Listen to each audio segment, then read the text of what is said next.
হ্যাঁ, জানি জানি তোমাদের এই বছর পিঠে পায়েস সবকিছু খাওয়া হয়ে গেছে। আর শীতও তো চলে গেছে, কিন্তু আমাদের এই বছর পিঠে খাওয়া হয়নি। তাই ভেবেছি আজকে পাটিসাপটা বানাবো। তো চলো, আমি কিভাবে পাটিসাপটা বানাই তোমাদের সাথে শেয়ার করছি। সবার প্রথমে আমি দুধটা বসিয়ে দিলাম। দুধটা জাল হতে থাকুক। দুধটা দিয়ে সবার প্রথমে আমি পুর বানিয়ে নেব, ক্ষীর বানাবো। তো দুধটা জাল হতে থাকুক। দুধটা জাল হয়ে দেখো অনেকটা কমে গেছে। এখন আমি এই যে আগে থেকে ভিজিয়ে বেটে রাখা গোবিন্দভোগ চাল, এটা এখন দিয়ে দেব। দিয়ে খুব ভালো করে নাড়তে হবে। 1 লিটার দুধ দেখো জাল হয়ে কতটা কমে গেছে। এবার এটাকে নাড়তেই থাকতে হবে, নইলে কিন্তু নিচে লেগে যাবে। এদিকে ক্ষীরটা হতে থাকুক, এদিকে আমি পাটিসাপটার জন্য গোলাটা গুলে নিচ্ছি। এখানে আমি 4 চা চামচ চিনি গরম জলে ভিজিয়ে রেখেছি, যাতে তাড়াতাড়ি গলে যায়। এবার এটার মধ্যে একে একে সব জিনিসগুলো দিয়ে দেব। এরকম একটা বাটি নিতে হবে, তোমরা তোমাদের সুবিধে মতো বাটি নেবে। আর যে বাটিটা নেবে সেই বাটি দিয়েই সমস্ত কিছু মেপে নেবে, তাহলে দেখবে পিঠে একদম পারফেক্ট হবে।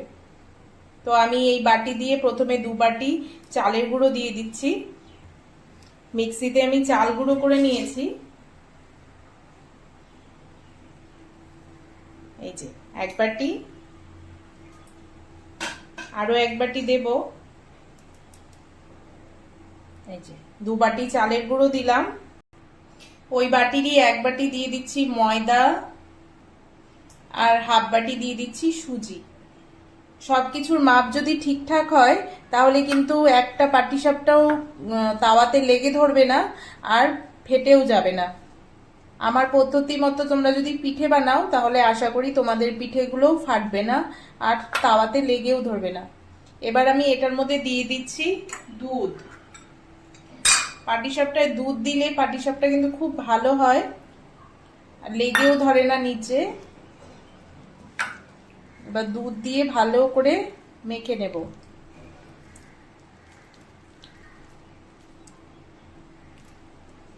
পাটিসাপটার গোলাটা তো পাতলা হয়, দিয়ে দিচ্ছি জল। জল দিয়ে এবার ভালো করে গোলাটা রেডি করে নেব। খুব বেশি পাতলাও হবে না, খুব বেশি ঘনও হবে না। এই দেখো আমার ব্যাটারটা রেডি হয়ে গেছে। এবার আমি এটাকে কিছুক্ষণ রেখে দেব। এই 15 মিনিট মতো রাখলেই হবে। তো এবার এটাকে ঢাকা দিয়ে দিচ্ছি। এদিকে আমার ক্ষীরটাও হয়েই এসছে। এবার এর মধ্যে দিয়ে দিচ্ছি চিনি।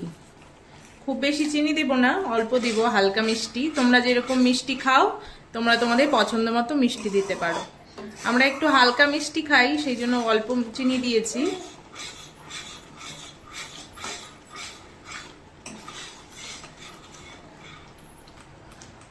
আমার ক্ষীর হয়ে গেছে।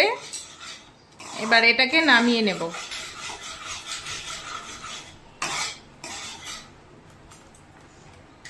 আমি এখানে ক্ষীর বানাচ্ছি, আর আমার মেয়ে দেখো এখানে স্লেবের উপরে বসে বসে কি করছে। ও চামচ দিয়ে, হাতা দিয়ে, এগুলো দিয়ে খেলা করছে।